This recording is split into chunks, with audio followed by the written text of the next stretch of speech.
First one for you got to have Bill Belichick. Dude has 6 championships.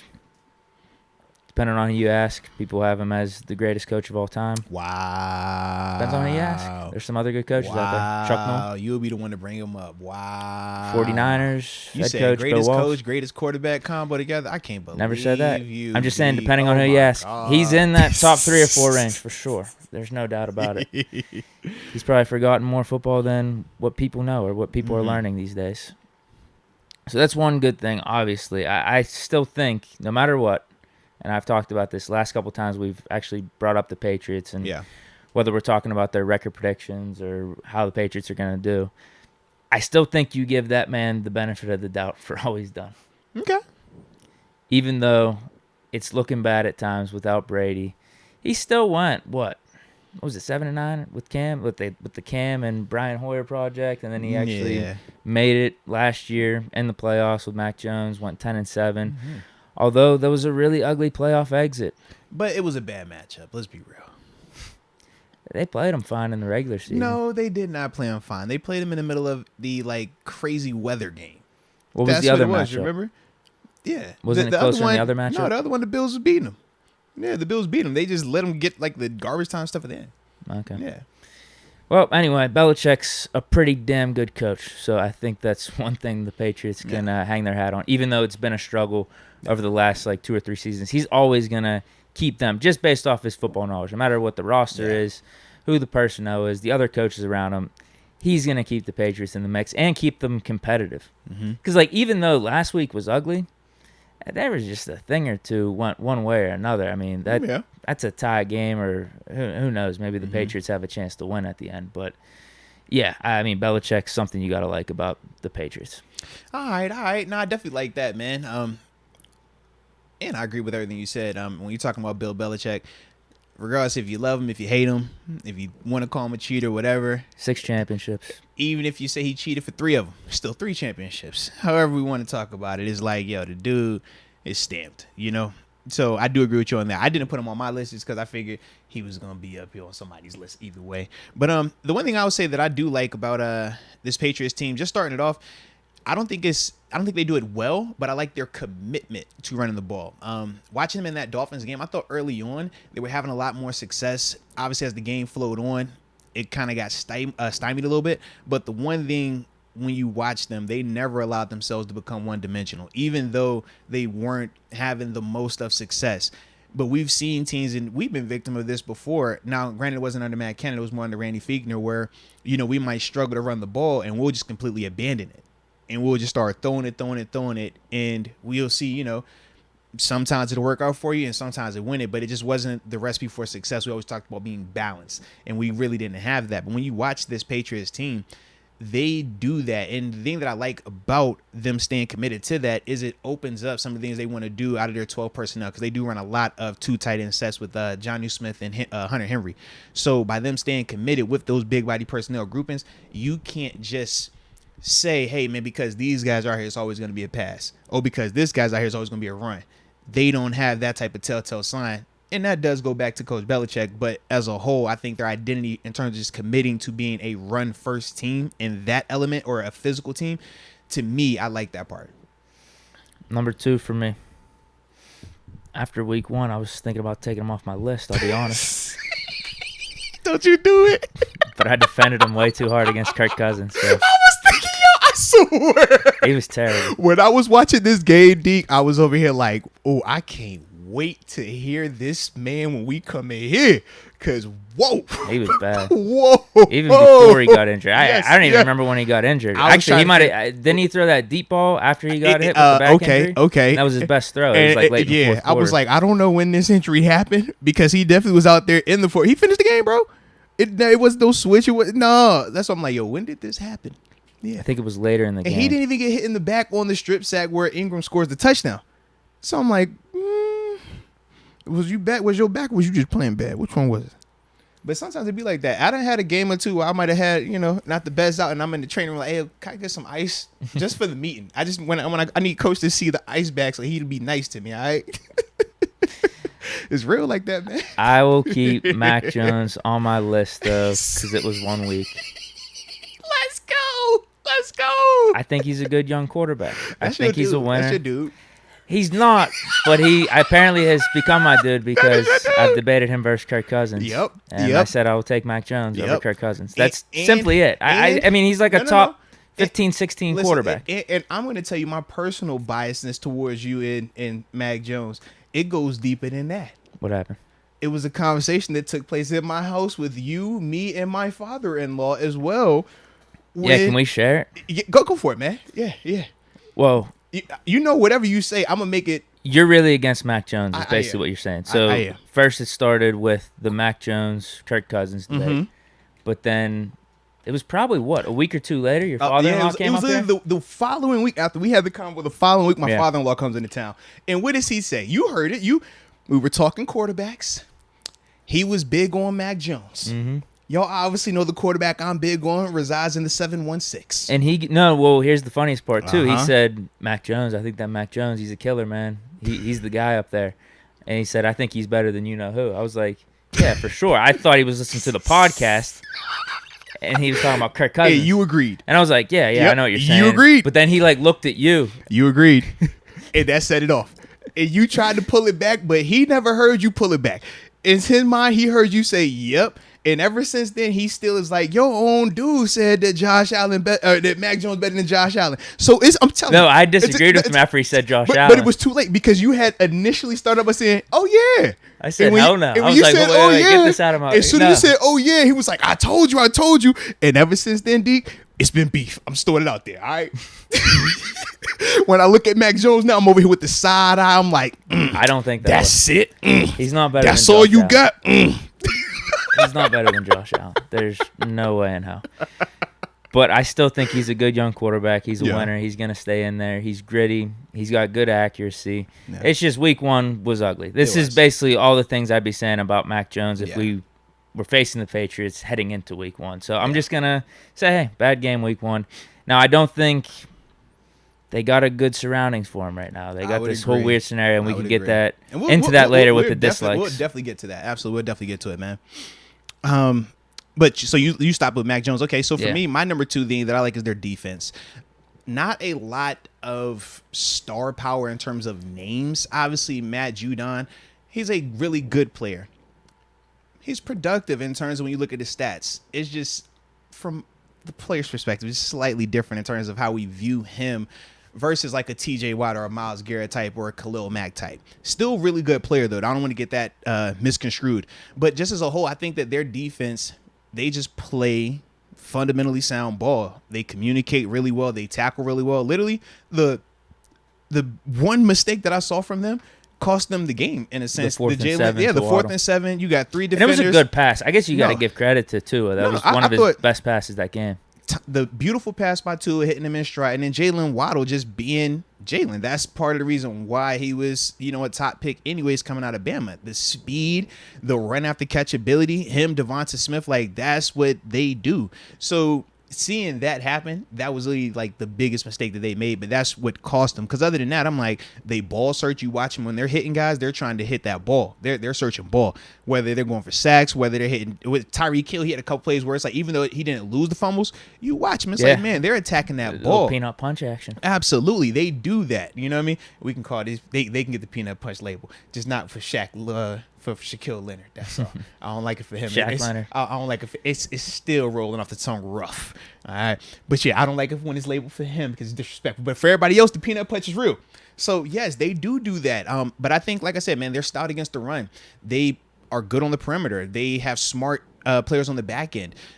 I even like the nickel action, man. In terms of was it Duggar and it's another guy that they have that comes in. I think that Duggar's unreal, dude. Yeah, that bro, super productive. He gives you that productivity. I don't know why, bro. Ever since we had Mike Hilton, I've become really in tune with who's a dope slot? Who's another dope slot? No, Duggar's better than him. I would agree. He's really good. Nice, I mean, he's kind of a safety too. He's athletic. The open field tackling he's athletic was incredible against Miami. I thought. Yeah. He's physical, plays down by the line of scrimmage, can fly. He's a really good player. But like I said, as a whole, their defense, man, I just think that they have a really good unit. And it isn't a surprise, too, when you're thinking about Belichick and you're thinking about just what his hands, what his stamps are, defense. He's going to always have that. Special teams is also going to be a really good unit for him as well, man. But the defense for me, I had to put that up there as a like, man. I agree with you on defense, especially after that week 1 game. You didn't really know how they were going to look after missing some key guys. I mean, losing J.C. Jackson in the offseason. But no, I thought they did really well. You got to think they only let up 13 points. One of them came on that 4th and 7. Yeah. Because the other 7 points came off of the strip set. Yeah. Where it was 2 field goals. That was it. Yeah, they actually played pretty good. Now, I don't know if that's also because Tua is potentially that bad. Although Tua didn't have a terrible game. He had some bad passes. Deke, I was about to say Deke. He has some passes out. He had some really bad passes. He had some good ones, but he has some, I thought the worst, though, was the he drop was in pick. the flow of the system, I felt like, for the most part. You know what? That's a fair assessment. That's the best way you can play it. Yeah. I still don't think he's good, but he definitely played the more game system, fine. Though. Did he look more system to you, though? Very much. I mean, it was a college offense almost. Okay, thank you. Because I swear I'm watching, I'm like, bro, this is, this is not good. West Coast, dump off passes. Time in, get you over here. Get you a lot of this. Hey, you run to the flat. Give me a stop route. Give me a drag. All right. I would have just expect a more wide open, explosive offense because of the weapons they have. But yeah, that was definitely not the case. But yeah, I thought, man, his worst pay was the one that the drop pick that happened when it was in the late third. There's one fourth? Tyreek mossed him. Are you talking about Mac Jones or Tua? No, I'm talking about Tua. Tua is late. It hits the DB in the head with the ball. Dude just drops it. Yeah, he had short armed a couple too in the dirt. She's like, how's this even possible? Yeah. I don't even think I would do that. Yeah. Okay, so you have defense. Actually, I agree with you on defense, but I have highlighted here the tight end group. I like Jonnu Smith and Hunter Henry. Problem is, those dudes are always hurt, and I don't know if they get featured enough. They weren't featured enough in week 1, I think. I would agree 100%. I like what those two guys bring, and when you watch them, they are mismatches, man. Jonnu, bro, watching him run after a little bit, man, with that ball, you can see the explosiveness. You can see what makes him such an intriguing player. Hunter Henry is a similar concept. I just didn't think that New England offensively really had an identity of where they were trying to attack through the air. I thought running-wise, they were clear. They would define, look, man, we're going to run Ramondre Stevenson. We're going to run Damian Harris. We're going to hit this. We're going to pound this ball. But watching them on the perimeter, when they're trying to throw it, I'm like, all right, you're not really stretching the field. But then late in the game, you start stretching the field. Then it's all right, you're trying to work some of the tight ends, but then you're not really working the tight ends. It was just they didn't really have any type of direction where they were trying to go with that ball, man. In terms of when we think of our offense, we say Pat. We know Pat's going to be a receiving threat. Deontay receiver off the top of our head. We know when we're talking about going deep, man, we're thinking Chase, we're thinking Pickens, Boykins, right? That type. And that's kind of the basis of our offense. We know our identity. With them, I'm like, bro, is it Jacoby Myers you trying to feature? Is it Nelson Aguilar you trying to feature? Is it the tight ends you trying to play through? Ty Montgomery. Yeah. He might be getting too much time out there. Can't believe he's still playing, honestly.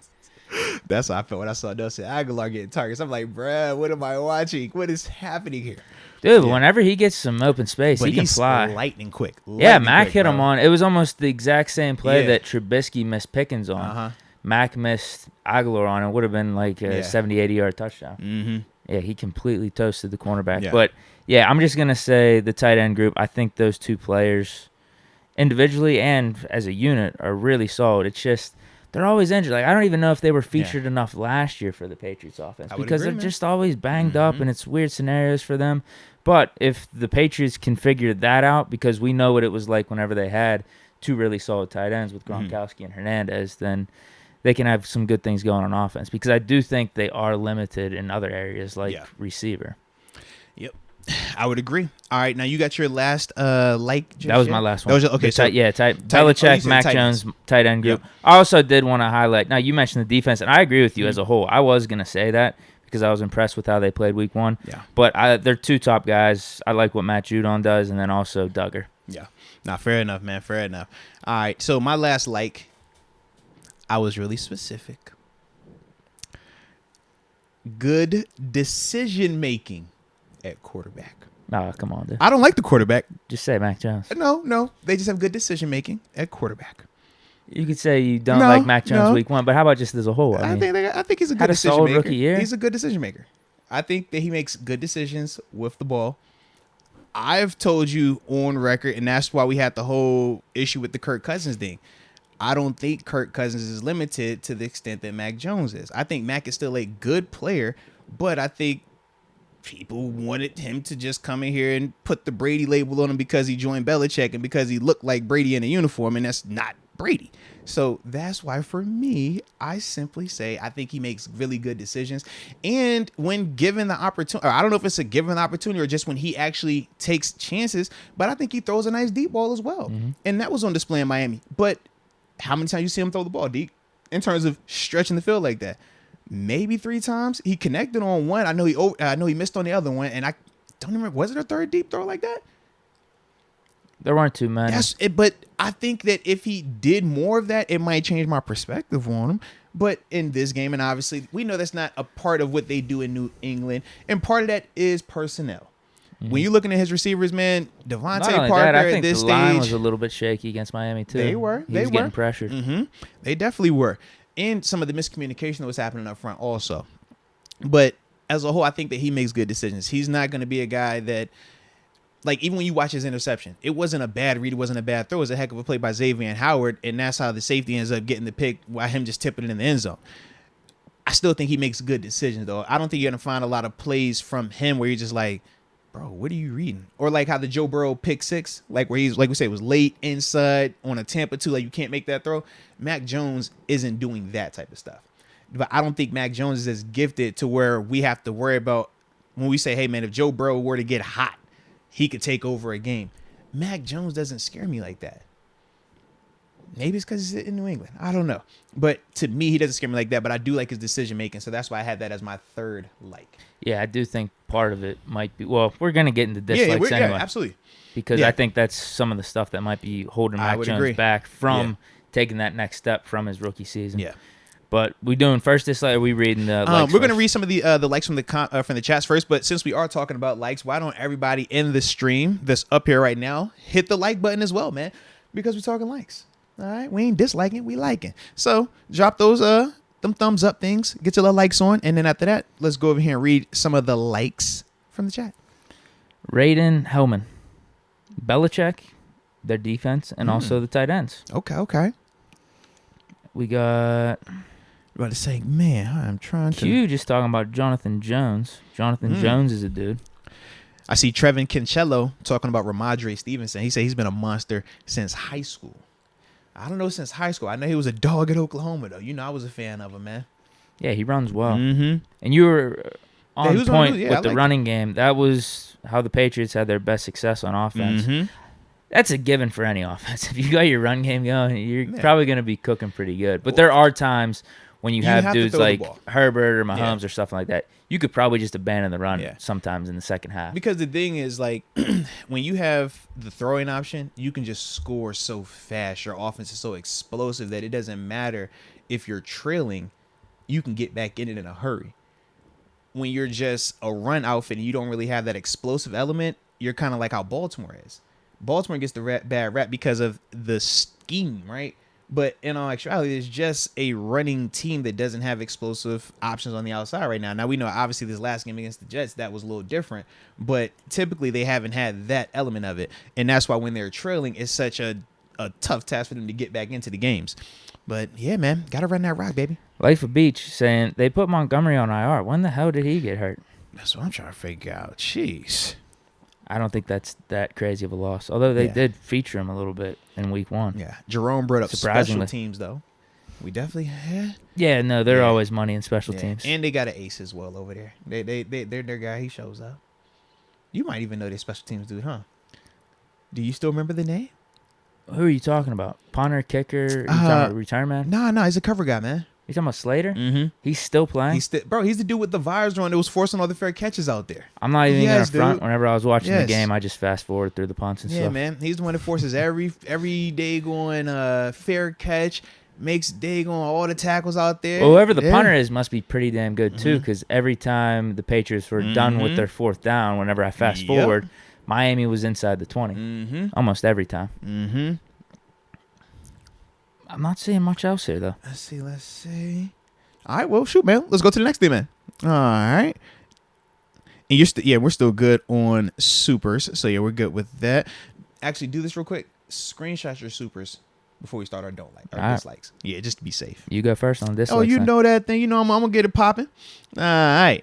So for me, man, the first thing that I don't like, and actually everybody in the chat, drop what you don't like about this Patriots team, please. But yeah, the first thing for me that I don't like, I think that their offense isn't explosive. I think that it can be very stagnant at times, and it limits what Mac Jones could do, because I do think that he can be a lot better version. Obviously, we know week one is week one. Some people gonna look really good, some people gonna struggle. It's just that mixed bag. You never kind of Rodgers looked terrible. Absolutely. He looked terrible last year, too, in week one. That's prime example, right? I mean, we talked about even Mahomes last year early on wasn't the best. But we know once these guys get going, they'll be fine. But I just think that their lack of explosiveness offensively, they don't really stretch the field, whether it's with their receivers or tight ends. It limits what they can do, and it keeps it keeps their box packed in a sense, man. When you're talking about that, and when I'm saying the box, I'm talking like those 5 to 7 yards behind the D line, right? That area. And then obviously on the offensive side, the box, line of scrimmage area and stuff like that. I just think that, man, if they would take more chances downfield like they did the one time in the fourth quarter, I think that could open this offense up a lot more, and in turn make this rushing attack way more productive, because they're committed to it, but it's not that efficient just yet. I think Ramondre, he was averaging 5 a carry, but as a whole, I think as a team, they ended with 20-something rushes for like 70-something yards. Like, you want more productivity out of it. Like the commitment, but more productivity. And I think that is a byproduct of their offense just not really being explosive. You don't watch their receivers and feel like, hey, man, we can't do a lot of cover one versus this group. We got to stay too high shell. When we're talking about Cincinnati, what were we talking about? Hey, man, you got to stay that too high. You got to, you want to give them a little room, or not give them room per se, but you want to make sure that you have protection. If they're beating our guys, somebody's going to be over there to get these guys on the ground. This receiver group doesn't feel like that from my perspective. They just don't. No, so, I think you're preaching to the choir. I think anyone that's watching the NFL would agree with that. I'm over here like Jacoby Meyer. I mean, yes, he is a productive player. He's a player that continues to get better, but to me, he's a number 2 I think he's a number 2 receiver. But in New England,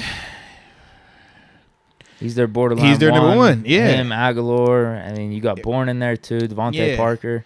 And they're all number 2s or 3s. Yeah, Devontae they're all solid. Looks older at this stage. It's far cry from the 1,200 yard season that he had. I think it was in 2019, 2018. Like, he's far from that. But he never got separation. He's always like a Des Bryant type of player. Yeah, combat catch guy. Obviously, Tyquan Thornton's on injured reserve, so he's not out there. Obviously, he would be the speed guy that you would really be concerned about, the young rookie out of Baylor. But, yeah, they just don't have a ton of, like, perimeter weapons. They don't. Yeah. First one I have is shady tactics. I don't like that about the Patriots. It seems like there's always something. I'm not wrong. Right at their neck then, Deke. That boy say, yo, they shady. I'm not wrong. Why is it always something? If there is some type of cheating scandal out there, it's always the Patriots. Going all the way back to Spygate, then you got Brady with the Flakegate. Now you have this whole vlog situation with the Bengals. Can we get Headset Gate? AFC Championship game, Headset yeah, Gate. Exactly. Throw it out there. It's not a coincidence. I don't know how much it hurt or helped, but it does go. Throw it in there. You've even told your own stories. And Fire Alarm Gate. I was going to say that. Fire Alarm Gate. And then didn't you say something about when the Patriots came into town? I don't know when it was. Was it 16, 17? You're practicing down on the south side. And there was some weird dude in a vacant building. Sitting across. Never was there before or after. Never that seen him Patriots before. Week, right? Just Patriots Week. And we literally sent my man Jack, love Jack. That's the teams. That's our security dude. We sent Jack up there to get him up out of there. Because we like, yo, Jack, who is this dude? And why is he here every single day just staring at us, bruh? Like, we've had fans come. They got signs. Oh, we love you, 7. Oh, Arthur, you're the best player ever. Oh, Deke, have my baby. Like, fans are cool. That wasn't a fan. That was a weirdo, bro. Who was looking like, yo, are you a sniper, bro? What's your energy over there, man? Why you just... And it was only Patriots Week, though. Literally, that was the only week, man. So you might be right. It might be some shady stuff going on. There always is. There always is with them. So I wouldn't be surprised if there's something going on with them right now. Yeah. They're trying to get a extensive look at Trubisky because now we don't have Ben anymore. They're trying to get some new insights to this offense. Who knows what they got? Maybe they did vacant building for you. For Kenny. Maybe they know something we don't know. Maybe they planning for Kenny. I don't know what they're doing. You know what? I feel bad now because it says New England. I shouldn't have dropped that film session about what we did well and what we struggled with offensively. Because now they could look at that tape, bro. Oh, my gosh. It's New England. They leave no stone. They're probably watching this podcast right now on top of this, bro. It would not. You know, I never knew that they had dudes that would, like, try to read your mouse. I found that out. It was like, yeah, man, we list everything with the TV copy. And we start zooming in and looking. I'm like, bro, what? Yo, this is crazy. You might be right. Watching your film session and watching the podcast isn't illegal, but trying to find out the new formations that we're trying to run or how we're trying to schedule out our first however many plays, whatever our audible signs are, that's some bullshit, and I wouldn't be surprised if the Patriots know all that going in. They the boogeyman? No, they ain't the boogeyman, but they shiesty. Yeah. They shiesty. They're not scary. They're just janky. It's a difference. Very janky. Yeah, we don't look at them like, oh my gosh, the Patriots coming. It's like, bro, what they done? What y'all done got into? What y'all done cracked? What rule are y'all trying to go all the way there with? Yeah, because you know somehow they can't something. pull it off against Miami. I mean, they even tried to go the extra mile with getting down to Miami a week early. They did. They still can't pull it off. Miami's their kryptonite for some reason. Tell you, bro. Did I pick Miami?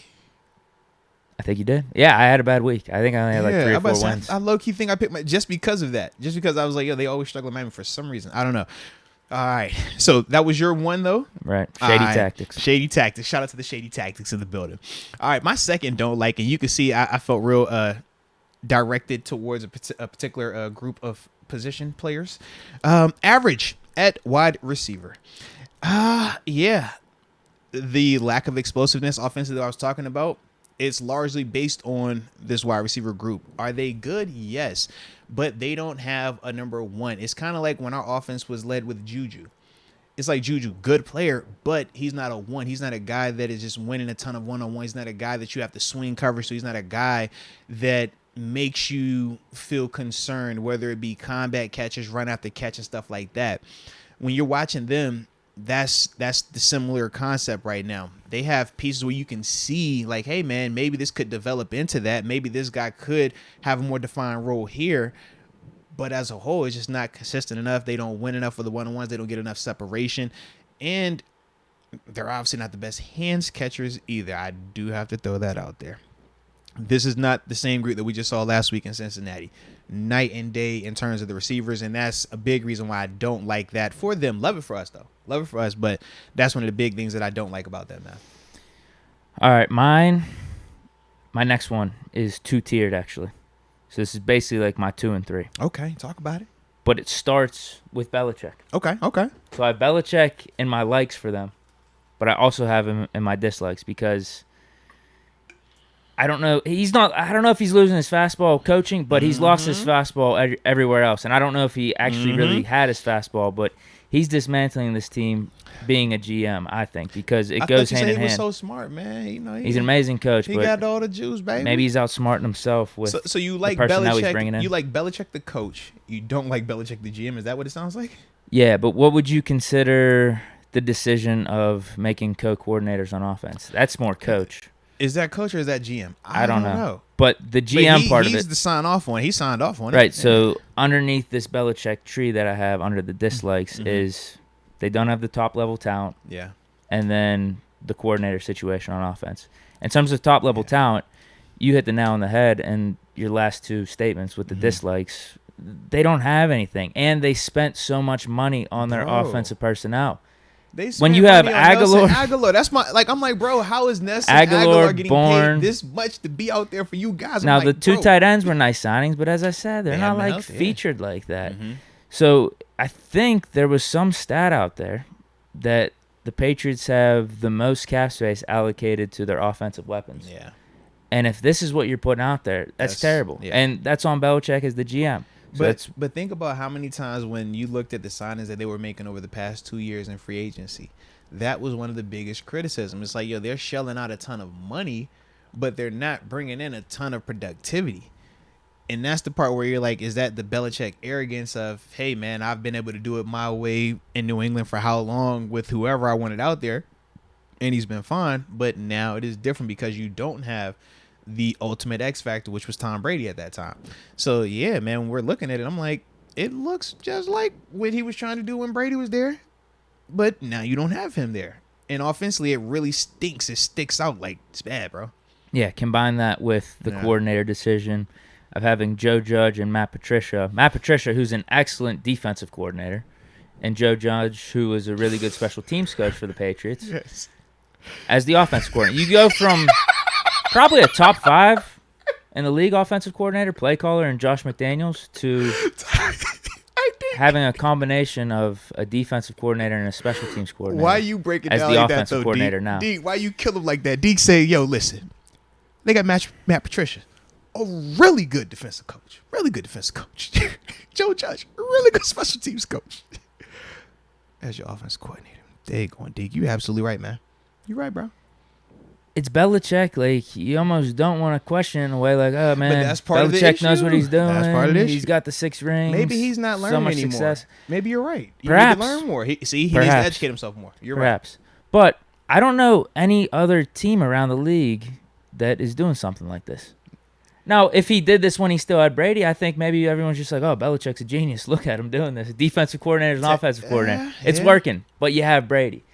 You don't have Brady anymore. right. Yeah. We got to see what happened when Brady left. Brady won a And championship. it's not just that you don't have Brady. You have a second-year quarterback. Yeah. Also, it's not like Mac Jones has been in that system for 4 years, and he obviously understands his NFL role. He knows who he is as a player. He's still trying to figure that out. We talk about here in Pittsburgh all the time, that second-year leap, and why we're so optimistic about your Najee Harris is your Pat Fryer moves, right? Because we're saying, hey, man, they had really good year ones, but now they're going to take that next step.